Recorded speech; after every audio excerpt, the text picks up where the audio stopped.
Namaste. The approach or method followed by ancient Indians for defining and classifying concepts is something phenomenal.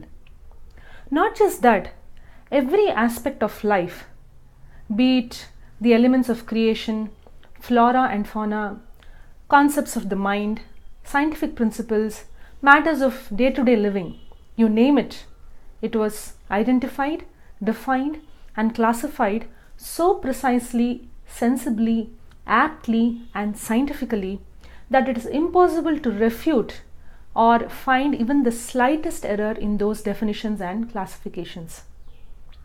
Also, these definitions were laid down in a manner that made them applicable to all people at all times, beyond the limits of Desha and Kala. In other words, they were universal, eternal and timeless. For this, the ancient Indians followed a very logical approach. First, they defined what a definition is and what criteria it must satisfy in order to be a valid definition. A definition or lakshana is defined as the asadharana dharma or the exclusive quality of an object, principle or concept. And it must be devoid of the three doshas or defects, namely avyapti, ativyapti and asambhava. We will understand this with the help of an example. Let us say we need to define a cow. If we define it as an animal which is brownish in color, then there is said to be avyapti dosha.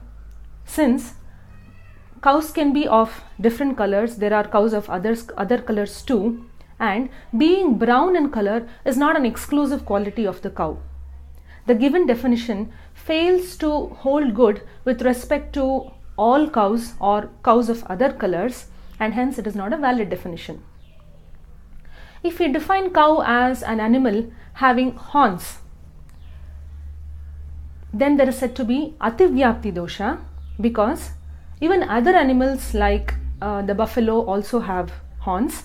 The given definition extends beyond that which is being defined, and hence it's not a valid definition. If we define cow as an animal having single hoof, then there is said to be asambhava dosha. The given definition fails to hold good with respect to any cow, since cows have double or split hoof. What then is a valid lakshana of a cow? It must be an exclusive quality or asadharana dharma that is found only in the cow, of course in all cows, and must not be present or found in any other animal.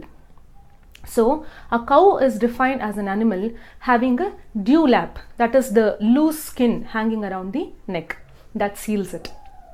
So, following this logic, we can arrive at the perfect lakshana or definition of anything under the sun. Let's say we want to define a bird. If we define it as anything that flies, well, ostriches don't fly. If we define it as a creature that lays eggs, well, snakes and frogs also lay eggs. Can we define it as a cold-blooded animal? No, because birds are warm-blooded.